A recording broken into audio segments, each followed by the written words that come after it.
西城。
安娜，那天的事很抱歉，我不是故意的。你当然不是故意的，你是有意的。顾大少，你对女人不感兴趣，你直接告诉我呀，咱们当不成情人，还可以当姐妹呢，对不对啊？但是你那么对我，那不是玩我呢吗？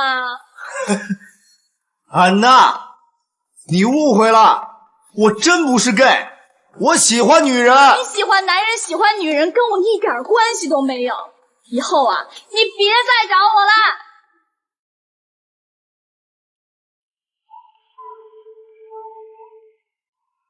对不起，您拨打的用户暂时无法接通，请稍后再拨。Sorry。贺琴也不知道去干什么了，打电话也不接。他和妈妈现在到底在什么地方？能不能治好？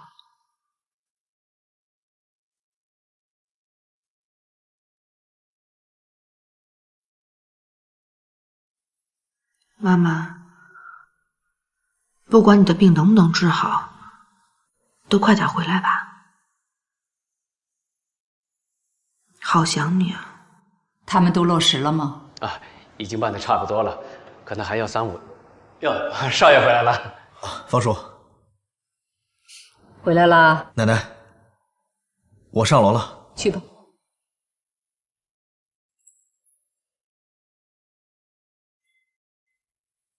哎，老夫人，最近一段时间，少爷的心情好像不太好啊。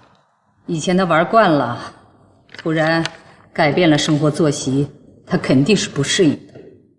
不过没事儿，过一段时间啊，他就习惯了。哎呀，也不知道少夫人是怎么劝少爷的啊。看来呀，这个孙媳妇儿娶的还是有作用的。西城也不怎么出去了，小两口呢可以在家里多待待，让他们俩呀好好的培养培养感情。我呢也可以早日啊抱上曾孙子了。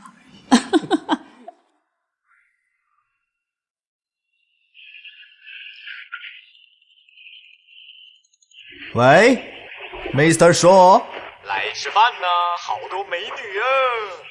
算了，最近我闭关修炼，你们玩吧，我不去了，拜拜。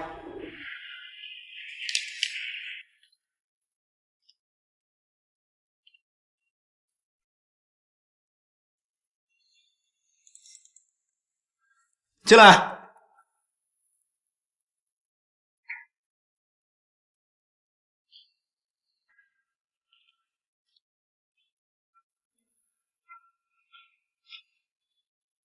怎么了？顾总，关于陈楠那块地，我想向您请示一下具体的操作事宜。常副总，公司请你来是看中了你的能力，才给你这样的职位。如果连这样的小事你都不能自己决定，还要来问我，那么我要考虑考虑，给你的这份酬劳值不值得了。我主要想问一下顾总的意见，毕竟李老他们都觉得这块地没什么发展。李老他们的意见不用管，城南这块地我很了解，是很有发展前景的，去搞定它。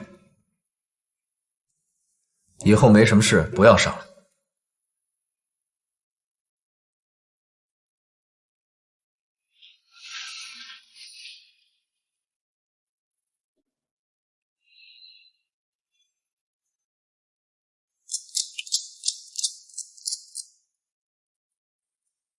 西城虽说这些天不出去了，但是他现在天天在楼下打游戏，没日没夜的。再这么下去啊，他的身体就要垮了。你身为他的妻子，你得管他呀。可是老夫人，他不听我的呀。你不要找理由，那都是借口。你身为我们顾家的少夫人，你就得要时刻关注着他的身体，他的健康。不管怎么说，这事儿不能再这么下去了。这件事儿就交给你了，你负责恢复他正常的作息。可是老夫人，行了，不要再说了。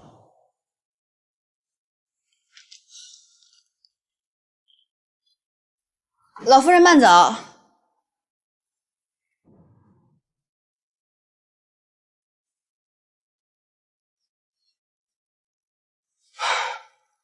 什么都让我管，什么都让我管。可是顾西城已经这么大的人了，他怎么可能听我的呢？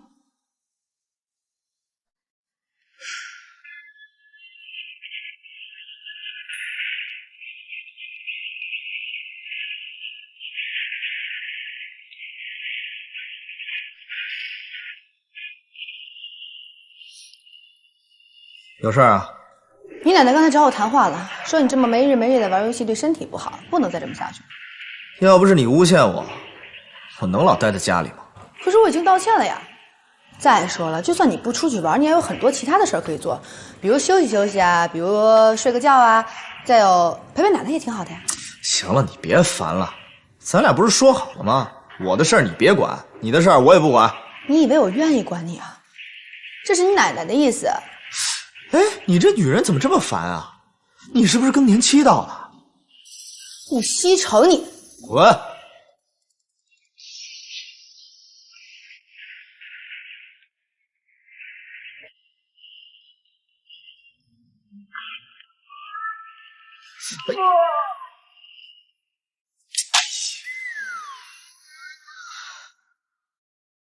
都是你，扫把星！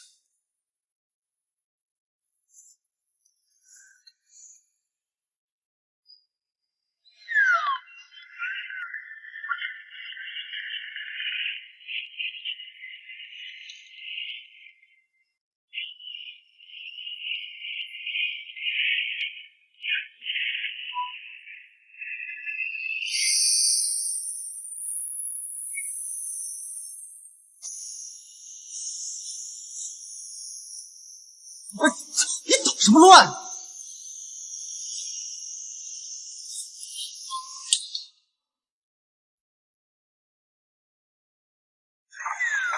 贺锦熙，你故意的是吧？我不是故意的，我真的不是故意的，对不起，都是我的错，全怪我，都是我不好。滚！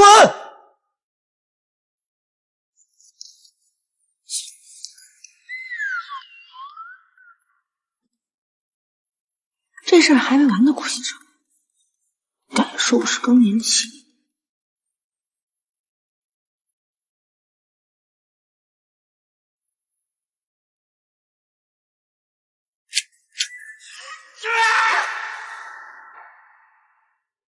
我来帮你。谢谢少夫人。不客气，你去忙别的吧。老夫人好。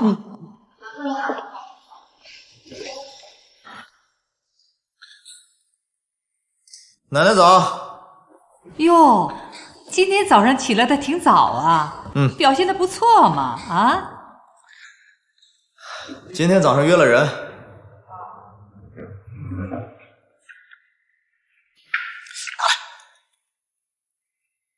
哎呦，西城，你这是干什么呀你？奶奶，你不知道这个女人有多讨厌。只要我一玩游戏，他就捣乱。玩游戏？你多大了？玩起来就没完？你别忘了自己的身份，你是神龙集团的继承人，怎么还跟孩子似的你？奶奶，我玩个游戏怎么了？奶奶的意思呢？你玩游戏可以，但是不能每天都玩，而且不能玩得那么晚，熬夜对身体特别的不好。闭嘴！有你什么事儿啊？怎么说话呢你？是我让锦溪管你的。西城啊，你已经结婚了，该懂点事儿了。你不能怪锦溪啊！你要是再这么不注意身体，我还得让他这么管你。知道了。好了，吃饭吧。吃完饭呢，你还有事儿呢。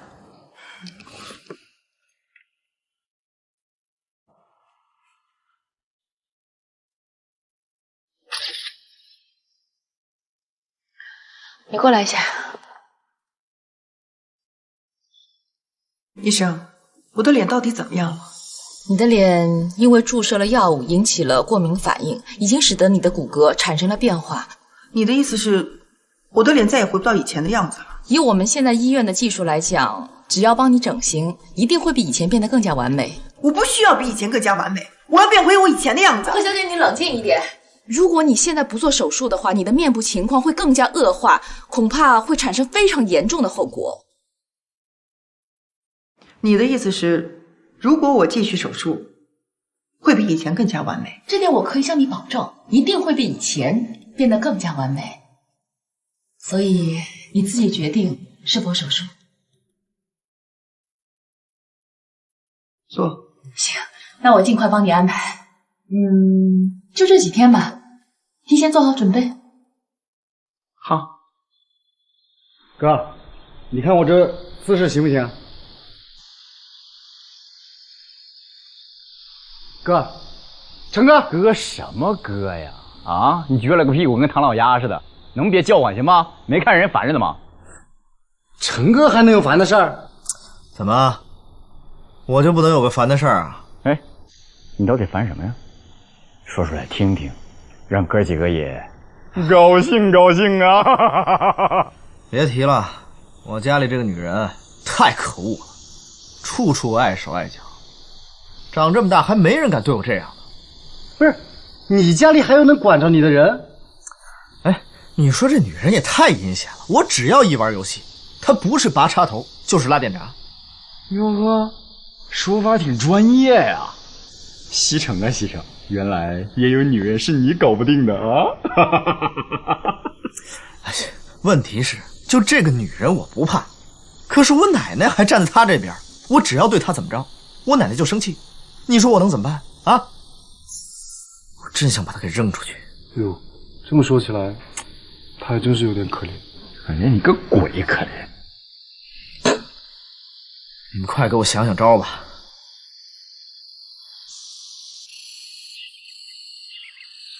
老夫人，您找我呀？啊，坐坐坐，坐呀。锦溪啊，自从你嫁进我们顾家，我就一直在观察着你。这段时间你做得很不错，西城也很少出去胡混了，在家里待的时间也多了，这都是你的功劳啊。这些都是我应该做的。说得好，你能这么说呀，那我也就放心了。老夫人您放心吧，我一定会尽力做好的。行了，就别再叫我老夫人了，以后就叫我奶奶吧。奶奶，好孩子。西城这孩子啊，从小父母去世的早，我们顾家以前就我们一老一小两个人，现在你既然已经嫁到了我们的顾家，那我也就没有什么心愿了，就想着能早日看到你们的孩子，那样呢，我也能安心的闭眼了。奶奶您别这么说呀，好日子还长着呢。你现在的任务啊，就是要多和西城培养培养感情，早日让我抱上曾孙子。怎么样？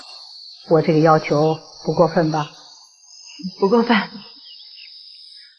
哎，西城，你奶奶不是想抱曾孙子吗？跟她一块儿搞出个孩子出来。我告诉你，他一旦有了孩子，对不对？全身心的扑在自己的孩子身上，对不对？对，在我们乡下，女人只要有了孩子，啥都管不上你了。还对你妹！你们俩能不能想想别的招啊？这招怎么了？她是你的合法妻子，你们俩搞出一个孩子很合法呀，还能上户口。你又不是跟别人搞出一个孩子来，我觉得这个办法不错。就是吧，自己老婆怕什么？睡个1个月。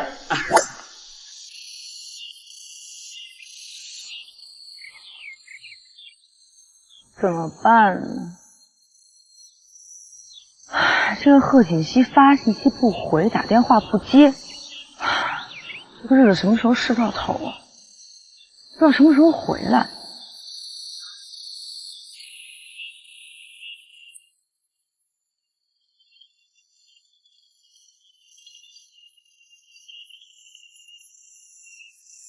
喂，贺锦熙，妈妈最近怎么样了？你们什么时候回来？苏妍希，只要你按照我说的做，妈的事你就不用担心了，我们会尽快回去的。我只是想提醒你，在我回去之前，你看好顾西城。你如果跟他发生了什么，别怪我对你不客气。我告诉你，贺锦熙，我手术开始了。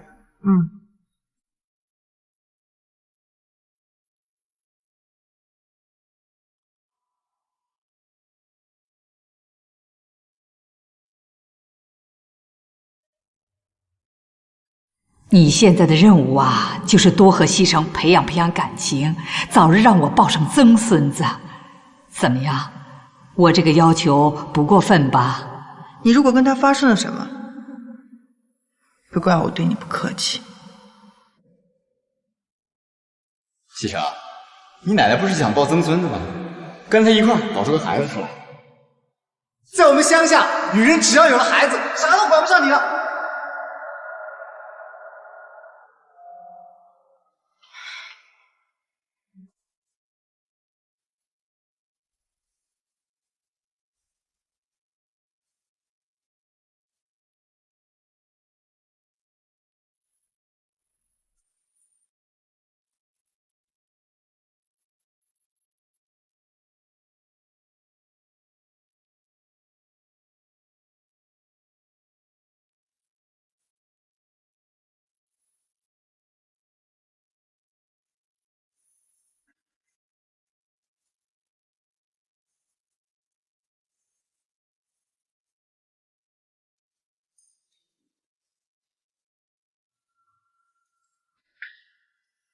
哎，吃饭呢？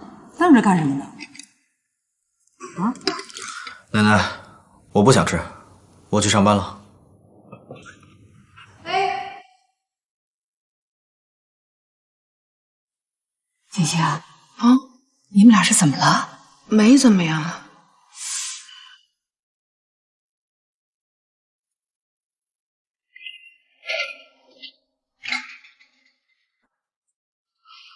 贺小姐，感觉怎么样？我感觉伤口有点痒，医生，我到底什么时候才能恢复啊？你的脸部多处地方已经动了刀子，现在看起来外面情况还不错，但是必须要住院观察一段时间才能知道具体情况。如果再次动刀的话，恐怕很难修补了，所以请你耐心一点。好了好了，好好休息，走。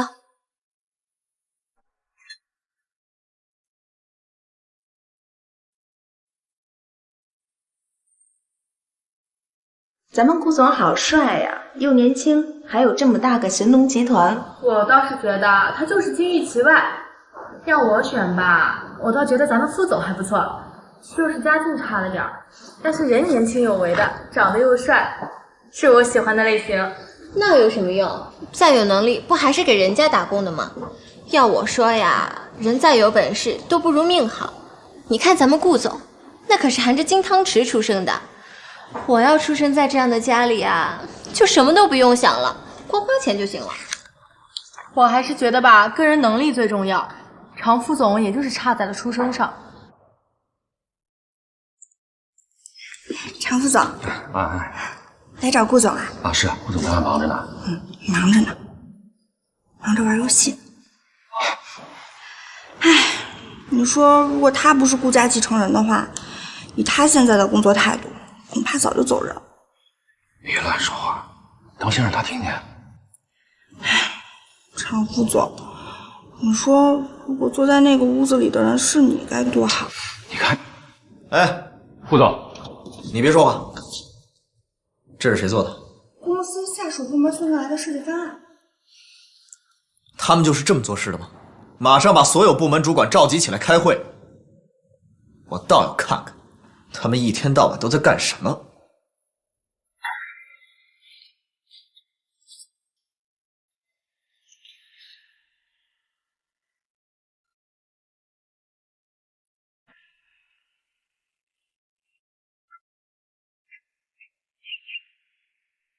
就是那个，是不是啊？哎，琉璃，博雅，先走。那行，辛苦了啊。琉璃，真的是你啊？你怎么在这儿啊？哦，我刚下班。咱们好久没见了。你还好吗？还行。你呢？我也挺好的。那没事，我先走了。哎，琉璃，咱们要不找个地方坐坐吧？王经理，你是集团珠宝部的负责人，你看看你们送上来的设计图，这样的设计能出去卖吗？你们大家都看一下，怪不得上个季度业绩下滑了20%，这是哪家设计公司做的？不行的话换一家。是，我知道。还有服装部，你们的设计图我看了，总的来说还是不错的，挺洋气的。你们可以再加大一下宣传力度，但是模特要注意。那天看到了，这是上一季度的模特，这样的人能当模特吗？让人怎么有购买的欲望？颜值很重要，知道吗？顾总，我已经准备于近期召开一场有关珠宝和服饰的发布会，到时候会请国际和国内的一些名模过来展示我们的产品。对，这个创意不错。你们可以找一些网红，甚至可以搞一些选秀啊、直播。不行，我可以来当评委嘛。顾总，这样的话人手是肯定不够了。不够可以招啊！你们人事部就是干这个活的呀。招人的时候不光要考虑能力，还要考虑到颜值，因为代表了集团的形象。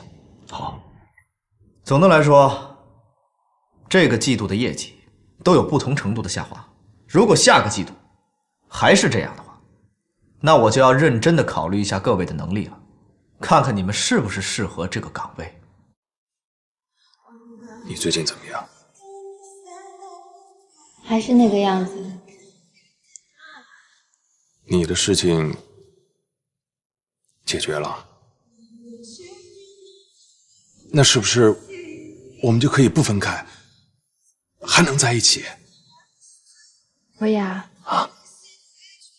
我们已经结束了，就算我们再复合，也不可能回到过去了。为什么？为什么不能？顾西城他已经结婚了，你还能怎么样？是我不好，都是我的错，是我配不上你的真心。别这么说，是我做的还不够好，我知道。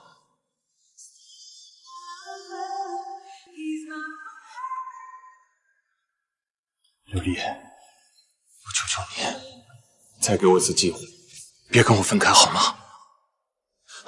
琉璃，别拒绝我好吗？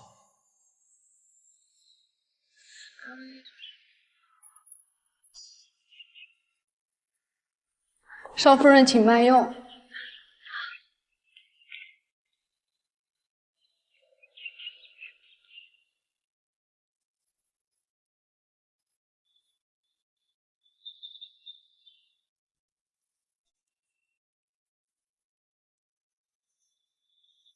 喂，小薇啊。陆妍希，你终于打电话给我了你。其实小薇，我只是想问一下，你今天有没有时间和我在一起见个面呢？好吧。好的，老地方见啊。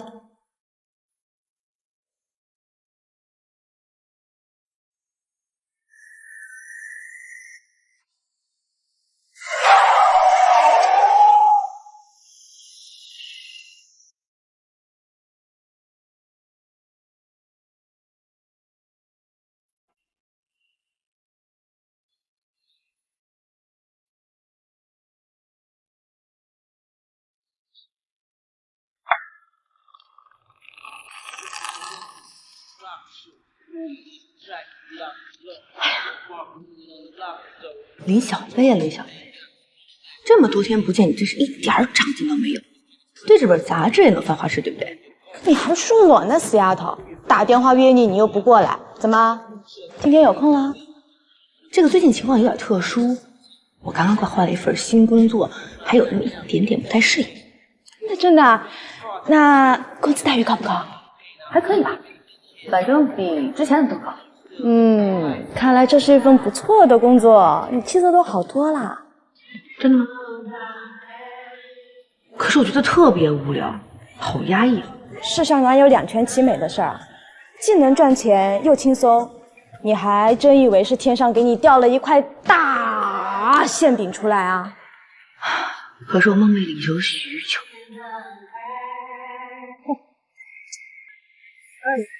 死了！都怪你啊！怪我，怪我！蒙丽，哎，干什么呢？哥，我等着上夜班呢。走吧，跟哥吃饭去。不行啊，一会儿老板扣我工资了。工时费我出，上车吧。行。哎，龙飞，跟老板请个假啊！好嘞。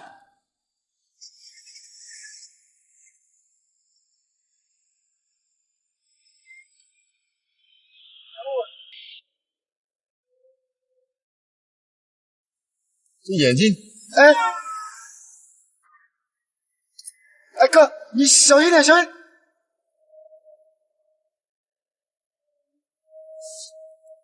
哥，你咋了？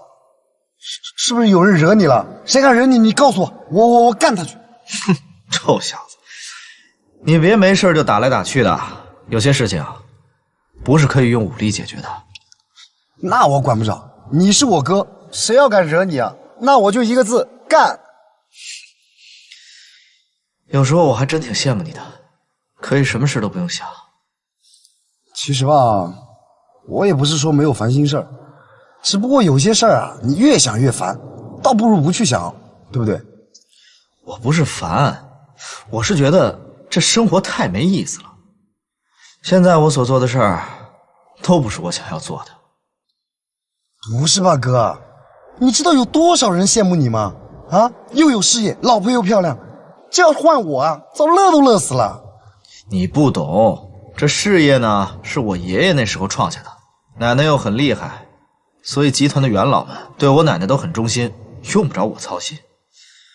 至于老婆嘛，也是我为我奶奶娶的。在结婚之前，我们俩根本就不认识，更别说什么感情了。我觉得吧，这个还是正常的，感情嘛，慢慢相处就有了嘛。我爸我妈还不是，结婚之前谁认识谁呀？真的？真的啊。那他们现在怎么样？现在好着呢，老两口。所以啊，我觉得哈，老婆呢，只要人好，其他的都不重要。那个有句成语4个字的，怎么说来着？就时间长了，就感情就好了。那个日久生情。哎，对对对，日久生情，日久生情。想不到你小子说的话还有点道理啊！走，哥带你去吃好吃的。这家餐厅啊，排队都排不上。真的？一会儿就知道了。这么晚了，都真的饿了。哎，我知道呀，有一家新开的烤肉店，特别好吃，一起去吃吧。那我们还等什么呀？走吧。哎，不过说好了，今天晚上必须我来请客，请你给小一个机会，也来设计一间店的私酿。我说我怎么就那么爱你呢？走吧。我要买单。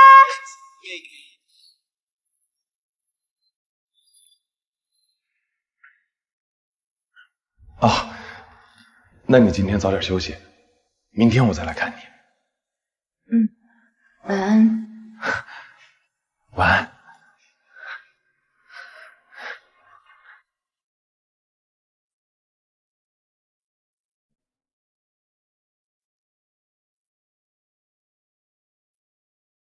我就说嘛，这家店那么好，等到现在还没排到我们俩呢。什么时候了？我快饿死了。顾总，里面请。哎呀，好像是顾先生，真的吗？快去看看顾先生，顾先生了。好好坐着排队吃饭呢，顾先生跟你有什么关系？你不知道啊，顾西城可是神农集团的继承人，国内排行第1的钻石王老五。不过他这人很有个性，几乎不接受媒体采访，我都没见过他本人长啥样呢。哎，据说他结婚了，可能这次老婆也来，你让我看一下。哎呀，小薇，你现在怎么这么八卦呢？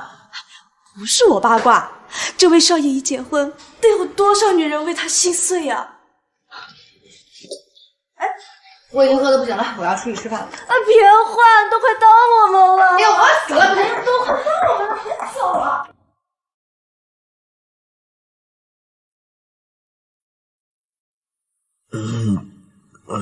我回来了。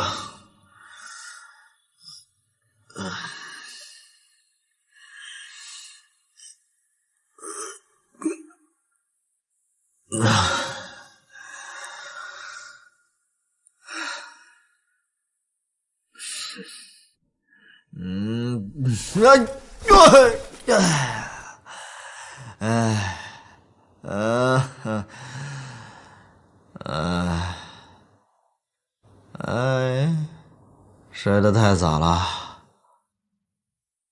哎呦，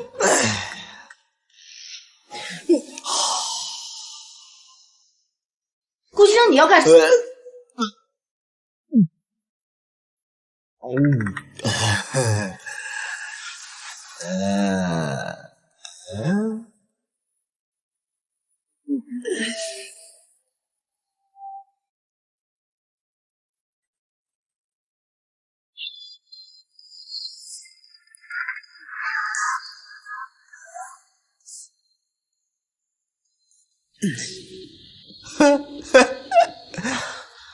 顾医生，你干什么？什么我干什么？这是我家呀，我想干什么就干什么，你管着吗？有时候想想，我觉得你真可怜。是吗？说说看。除了钱之外，你一无所有，每天只能和一群狐朋狗友出去花天酒地。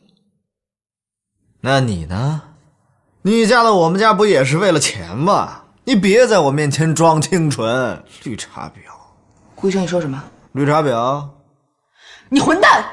你才绿茶婊呢！你说话客气一点，你太过分了！就是绿茶婊，你才绿茶婊！你就是绿茶婊！顾西城，这个其实是那个我，不是我。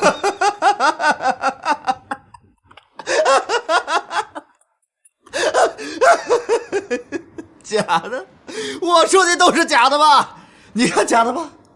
今天我倒要看看你，除了头发，还有什么是假的？顾总，不是你要干什么？你放开我！顾医生，你放开我！你放开我！你听我跟你解释，顾医生，不是这样的，再给我装！没有，顾医生，你放开我，求你了！你放开我，放开我，求你了，放开我！别跟我装了，我倒要看看你还有哪是假的！放开我，顾医生，顾医生，我求你了，你放开我，放开我！求求你了！我就不放！你放开我，你放开我！我没有。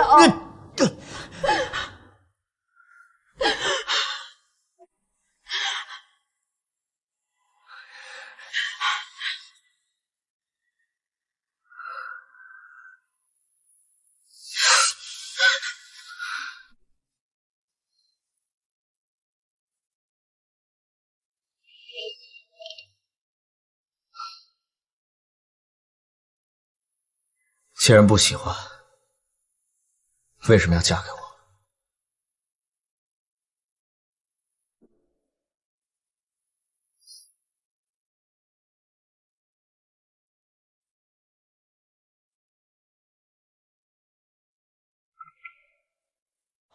老夫人好。哎，姐，他们小两口呢？少夫人说她不舒服，想休息一会儿。老夫人，听下人说啊，昨晚上少爷和少夫人吵架了。吵架了？啊，是，少爷睡在了其他房间。胡闹！小两口有什么好吵的？嗨，小两口嘛，年轻难免意气用事，等他们消了气儿，您再劝劝不就行了？我知道了。奶奶早。哎，少爷早。早。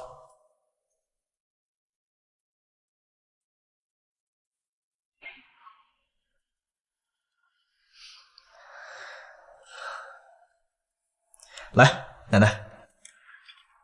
昨天晚上你们两个是不是吵架了？没吵架呀。没吵架。年轻人过日子，拌嘴那总是难免的。你是男人，多让着他点儿。女人呐是需要哄的，明白吗？哎，奶奶，我们俩挺好的，没吵架，放心吧。没事。老话说，床头打架床尾和。你不管怎么着，你也不应该昨天跑到别的房间去睡去。奶奶，我们俩之间的事你不知道。我怎么会不知道呢？听我的，景熙那儿啊，我去跟他说，你该回自己的房间睡觉，你还得回自己的房间睡觉，明白吗？哎呀，知道了。来，吃早饭。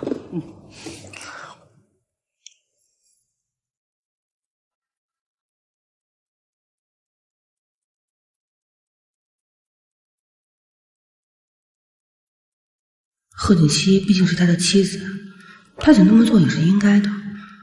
可是我又不能真的跟他发生关系，怎么办呢？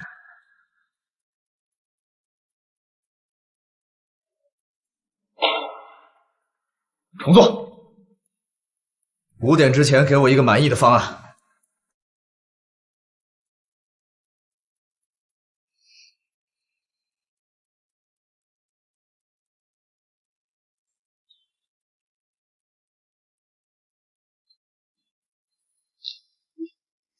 常副总，他又生气了。没事儿，习惯了。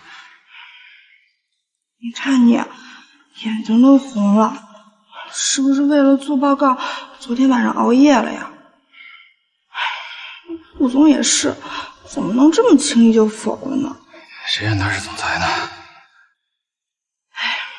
我看呀，公司里谁当总裁都比他强。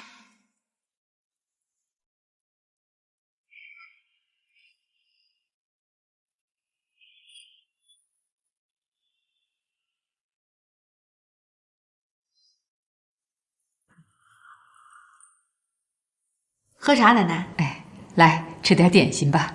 好。锦溪啊，你是不是跟西城吵架了？没有啊。要是没有的话，那西城怎么会搬到别的房间去睡去了呢？小两口过日子，拌嘴总是难免的。要是分房睡，那就不好了。你要有什么委屈啊，就告诉奶奶，奶奶替你啊去教训那个臭小子去。没有，奶奶，我不委屈。其实也是我不好。我已经说过那个臭小子了。如果你们之间呢有什么误会啊，一定要解释清楚。其实啊，有的时候夫妻之间闹矛盾，只要双方都各让一步，那问题就解决了，不是吗？奶奶您放心吧，我会和西城解释清楚的。你是个懂事的孩子，奶奶相信你一定会把问题啊解决好的。奶奶我呀还盼望着早点抱上我的曾孙子呢。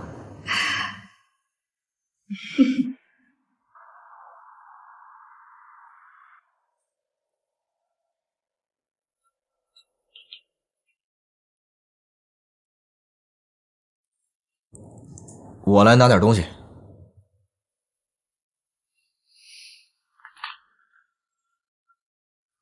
顾西城，其实我也不是不愿意，我只是还没有准备好。虽然我们两个人已经结婚了，但是你能不能再多给我点时间？你搬回来住吧。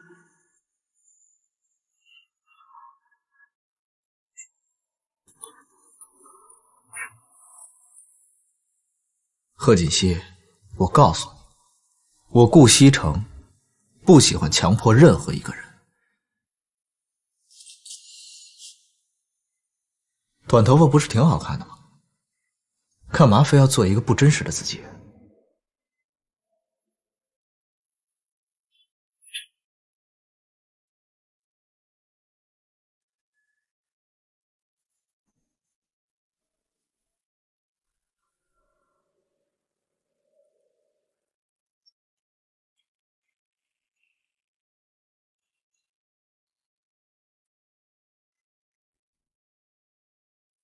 神龙集团。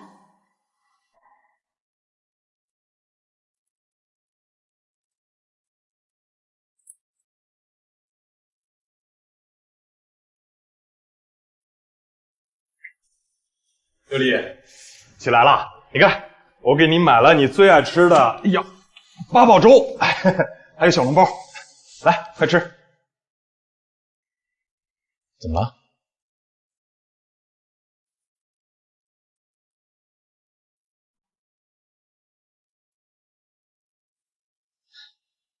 刘丽，你要换工作了？我要去神龙集团工作，我们俩算了吧。你说什么呢？不就换工作吗？跟我们俩有什么关系？这样啊，你先吃，我改天再来看你。傅博雅，你再也别来了，我们之间不可能了。你们得抓紧点时间，一会儿鲁夫人就得起来了。你们去把那个粥。少夫人，你的头发好看吗？好看。你们是不是在准备做早餐了？是啊。今天我想来做早餐，你能不能帮我啊？这不大好吧？有什么不好的？快走，告诉我原材料都在哪儿，快！你实话告诉我，我到底哪儿不好？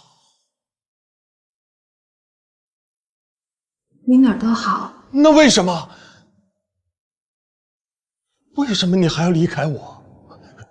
琉璃，我有哪儿做的不对的，我可以去改。你到底想要什么？我想要的，你给不了。我能给，我能给，我会努力，我什么都能给你，我会努力。行了，别说了。你能不能理智一点？我们俩这么多年的感情，你说放下就能放得下吗？你就这么想嫁给有钱人？对，我就是想嫁给有钱人，我就是这么现实，这么势利，这么贪慕虚荣的女人。我不想再过这样的日子了，每天小笼包绿豆粥，我想住大房子，我想开豪车。你根本就不是这样的女人。他已经结婚了，你还能怎么样？你再给我点时间，他有的我都会给你，你再给我点时间，我求求你，再给我点时间好不好？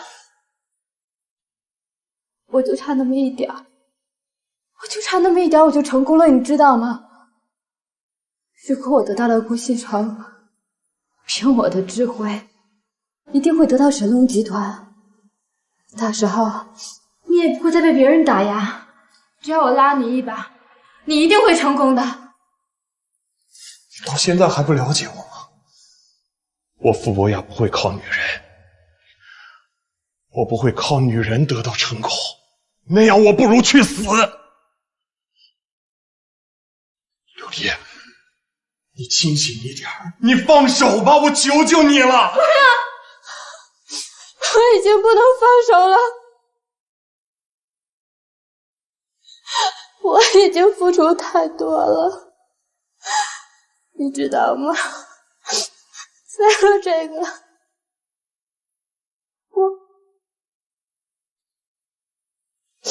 我打掉了我的孩子，我们的孩子，我们的孩子。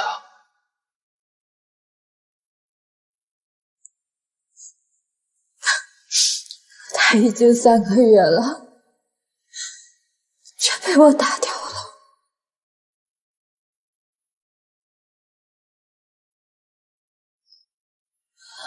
我不开心，我不开心，我付出这么多，却输给一条狗。我不甘心，我不甘心，我要成功，我一定会成功的。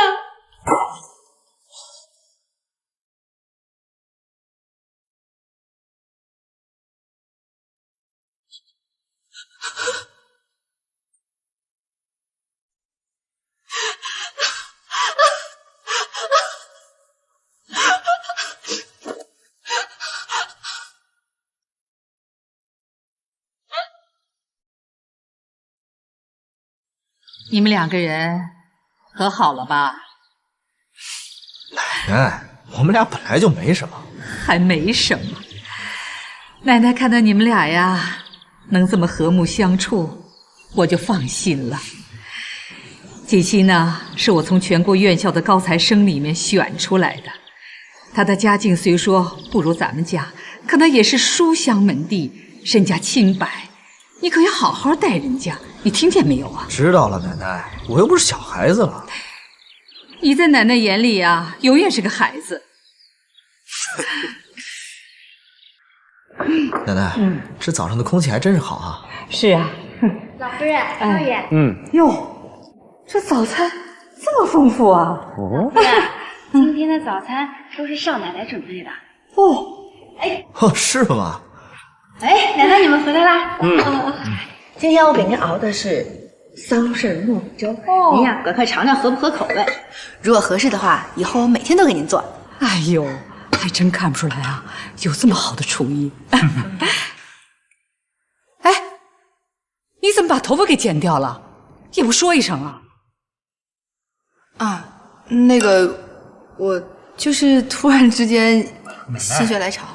其实我觉得她短发挺好看的。好看吗？好看啊！你看，多适合她呀。主要是我喜欢。行啊，你喜欢就好。来吃饭吧，尝尝锦溪做的这个手工汉堡包。来，来，坐下来吃吧。哎，常副总，发布会要尽快筹备起来。新人招聘的怎么样？广告已经发出去了，也收到一部分简历，不过呢，真的都不合格。哎呀，这个学历和资质都还可以。那天在会上你也听到那个顾董事怎么安排的，按照他那个标准，真的招不上人。能招到人啊，你们也能轻松一点。现在就多辛苦辛苦，等忙完这阵儿，我向顾总申请给你们加薪。常副总的心意我是领了，加薪的事儿还是算了吧。怎么了？你知道上次吗？我跟顾总说过，你知道他是怎么批复的吗？说说看。1年365天，有52个星期，每个星期休息2天，也就是说工作261天。你每天有16个小时不在工作，又去掉170天，就剩下91天。每天下午茶30分钟，1年加起来23天，就剩下68天。每天吃饭花1个小时，又去掉46天，就剩下22天。你每年还得请2天的病假，也就是说1年工作20天。每年5个节假日，公司休息不上班，也就是说剩下15天。公司还慷慨的每年给你14天的休假，也就是说你1年工作1天。你怎么好意思给我提加薪？哎呀，常副总啊，加薪的事儿啊，暂时没戏了。好吧，我尽力吧。帅哥，你好啊，可以认识一下吗？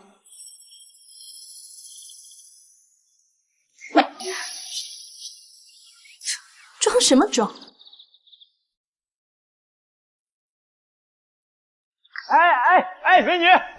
这儿还有帅哥。什么情况啊？啊，搞什么？你对美女不感兴趣吗？哼，你要喜欢，你带回家呀。啊，拜托，人家喜欢的不是我，是你好吗？司徒，我顾西城可不是什么女孩都喜欢。什么意思？你该不会是对小嫂子真的动心了吧？我只是觉得她没那么讨厌吧。哟，这话说的那是100%动心了。哎，你说她会不会喜欢上我吧？完了！一旦男人问到这个问题，已经彻底沦陷了。他怎么会不喜欢你呢？拜托，你这个傻瓜，是女人都会喜欢你的。只要你肯哄他们，他们一定会对你俯首帖耳、俯首称臣、唯命是从。真的？真的 ，Trust me， 我看好你。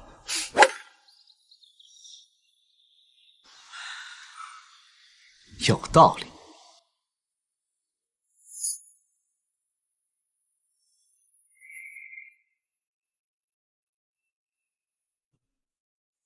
贺锦熙，你只不过是比我运气好罢了。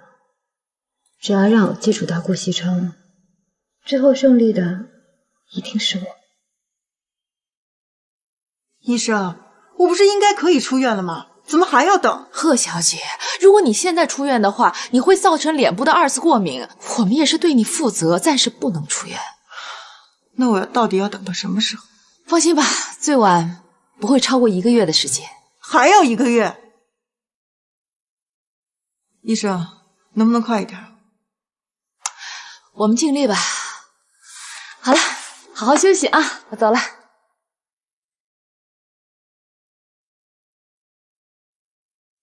1个月，还要1个月。苏妍希，你别给我出什么岔才好。为他绅士的开门。美国心理学家戴安娜表示，女人绝对有能力自己开门，但她表现迟疑的时候，其实是期待男人的绅士风度。哦，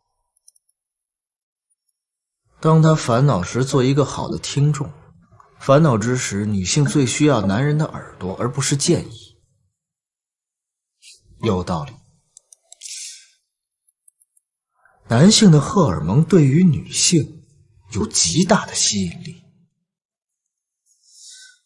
荷尔蒙？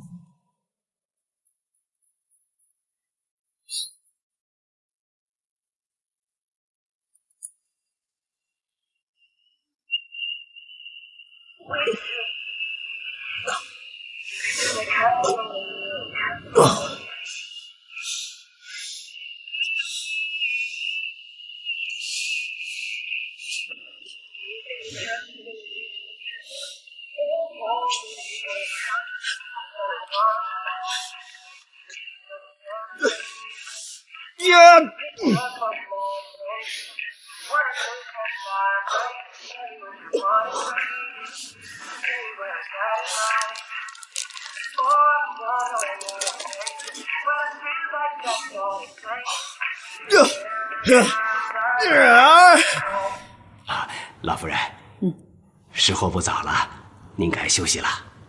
唉，是啊，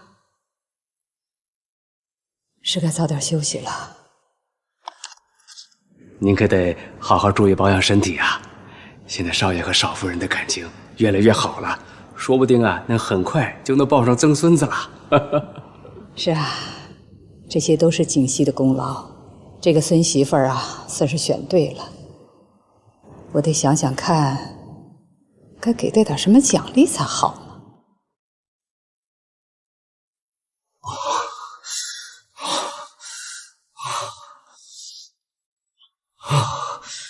嘿嘿，哦，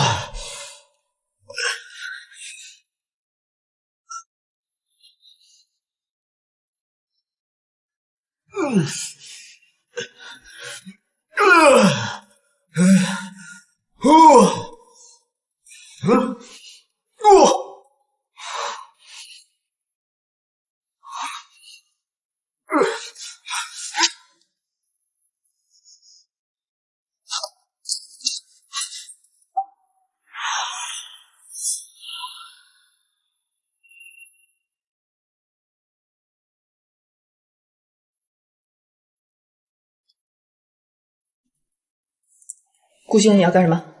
我不想干什么。你不想干什么是要干什么？我是想告诉你，生命在于运动，健康成就未来。顾先生，你有病吧？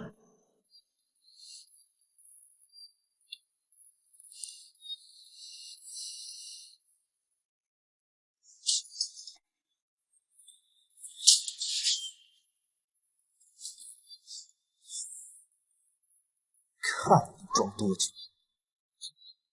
哦！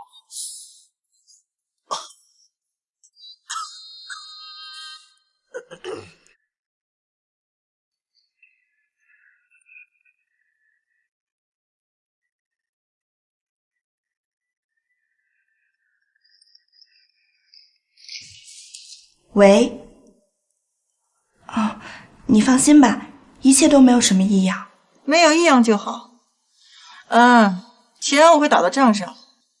你记住了，关于顾西城的一切你都要向我汇报，尤其是他身边新出现的女人。好。哎，以前那些女的，她现在都不怎么联系了。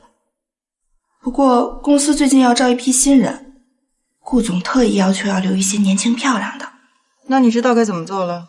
哦，是，我肯定帮您留意着。等到时候人事把那些人的名单交给我，我马上给你传一份过去。那辛苦了，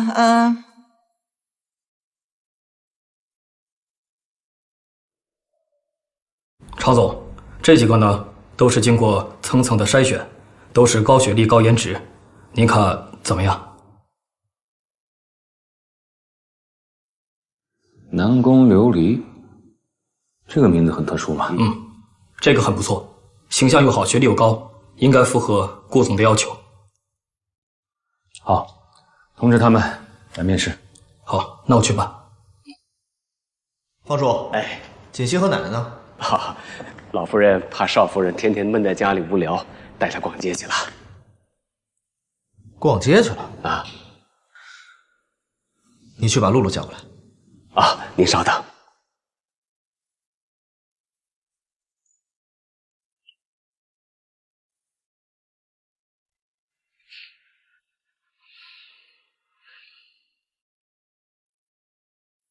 奶奶，我们今天出去干什么呀？带你去买衣服去啊。买衣服？奶奶，我不缺衣服呀。嗨，你那些衣服啊，都登不了台面的。你现在啊，是我们顾家的少夫人了，出去那是代表着我们顾家的形象的。本来呢，应该带你到国外去定制这些衣服的，这不是时间太紧了吗？等以后再说吧。谢谢奶奶。哎呀，谢什么呀你？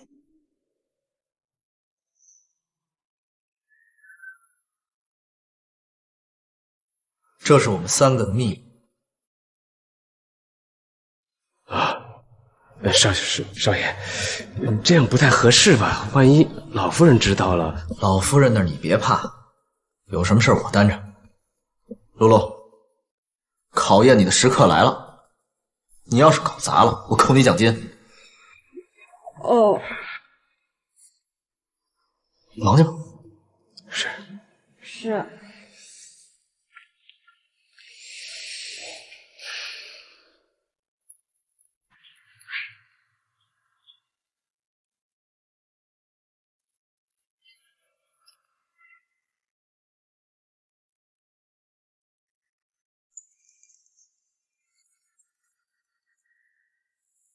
喂，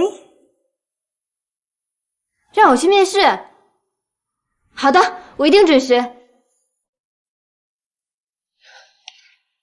这次我一定会成功的，贺锦溪，我倒是要看看你运气还会不会这么好，你就等着吧。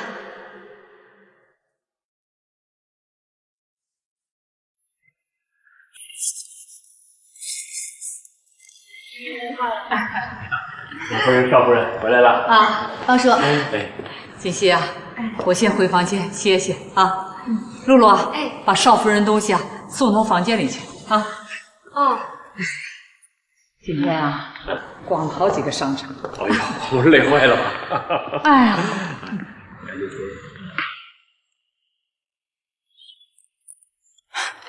露露，你是不是还有其他的事情要忙啊？你去忙吧，这些东西我自己拿就好了啊。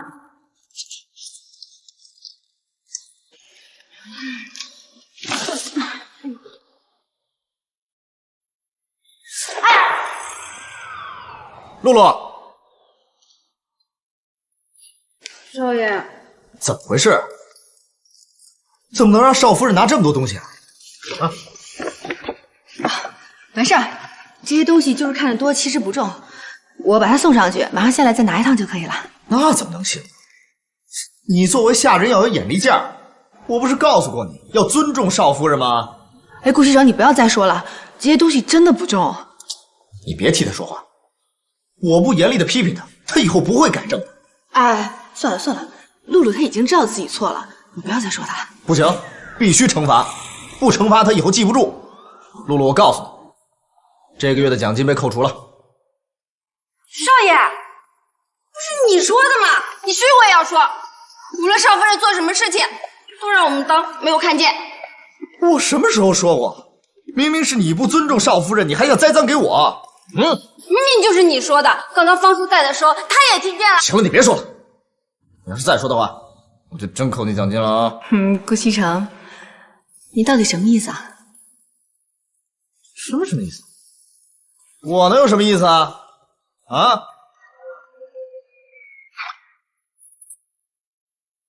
少夫人，都是少爷让我这么做的。对不起，我给你拿上去，没事，真不重。露露，